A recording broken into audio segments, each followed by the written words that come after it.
Hello అండి. Welcome back to avakaya to avocado.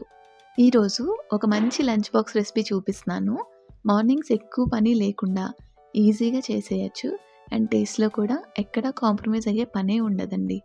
ఇలా ఒక్కసారి క్యాప్సికమ్ రైస్ చేసి పిల్లలకి బాక్స్‌లో పెట్టండి. చాలా చాలా ఇష్టపడతారు. మళ్ళీ మళ్ళీ ఇదే చేయమని అడుగుతారు కూడా. ఇంకా లేట్ చేయకుండా ప్రాసెస్‌లోకి వెళ్ళిపోదాము. ముందుగా స్టవ్ ఆన్ చేసి పాన్ పెట్టుకొని ఇందులో ఒక స్పూన్ పచ్చిశనగపప్పు, ఒక స్పూన్ మినప్పప్పు, అలానే ఒక ఇంచు దాల్చిన చెక్కను ఇలా చిన్న ముక్కలుగా చేసి యాడ్ చేసుకోండి. వీటితో పాటు ఒక బిర్యానీ ఆకును కూడా వేసి లో ఫ్లేమ్లో 2 to 3 మినిట్స్ డ్రై రోస్ట్ చేసుకోండి.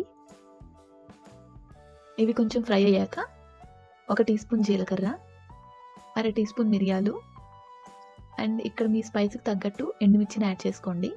నేను 2 యాడ్ చేస్తున్నాను. వీటిని మంచి అరోమా వచ్చే వరకు ఫ్రై చేసుకోండి. ఇప్పుడు ఇవి బాగా ఫ్రై అయ్యాయి. వీటిని ఒక ప్లేట్లో తీసుకుని పూర్తిగా చల్లగా అయిన తర్వాత మిక్సీలో వేసి ఫైన్ పౌడర్గా చేసుకోవాలండి. ఇలా ఒకసారి పౌడర్ చేసి పెట్టుకుంటే మార్నింగ్స్ ఎక్కువ పని లేకుండా ఈజీగా ఒక 5-10 నిమిషాల్లోనే ఈ రైస్ రెడీ చేసేసుకోవచ్చు మనం. ఇప్పుడు అదే ప్యాన్లో 2 టేబుల్ స్పూన్ల ఆయిల్ యాడ్ చేసుకోండి. ఆయిల్ వేడైన తర్వాత కొన్ని జీడిపప్పును వేసి లైట్ గోల్డెన్ కలర్ వచ్చే వరకు ఫ్రై చేసుకుని వేరే బౌల్లోకి తీసి పక్కన పెట్టుకోండి. ఇప్పుడు ఇందులో 1/2 టీ స్పూన్ ఆవాలు వేసుకుని అవి కొంచెం చిటపట్లాడిక ఒక రెమ్మ కరివేపాకు, 1/2 టీ స్పూన్ ఇంగువ కూడా వేసి 1 నిమిషం కలుపుకోండి.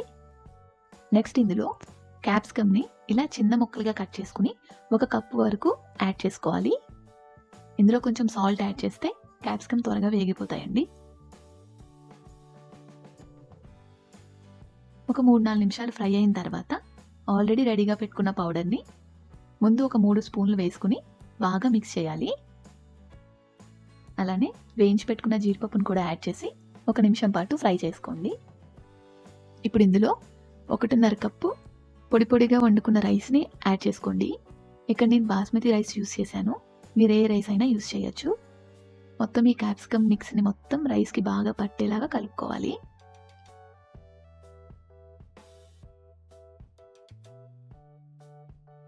ఇప్పుడు ఇందులో ఇంకో 2 స్పూన్లు పౌడర్ కూడా యాడ్ చేసి అలానే రుచికి తగ్గట్టుగా సాల్ట్ వేసుకోండి. మనం క్యాప్సికమ్ వేగేటప్పుడే సాల్ట్ వేసాం కాబట్టి అడ్జస్ట్ చేసుకుని యాడ్ చేసుకోండి.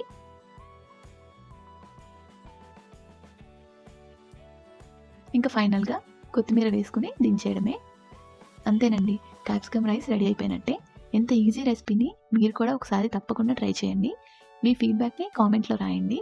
వీడియో నచ్చితే లైక్ చేసి మరిన్ని వీడియోస్ కోసం ఛానల్ని సబ్స్క్రైబ్ చేసుకోవడం మర్చిపోకండి.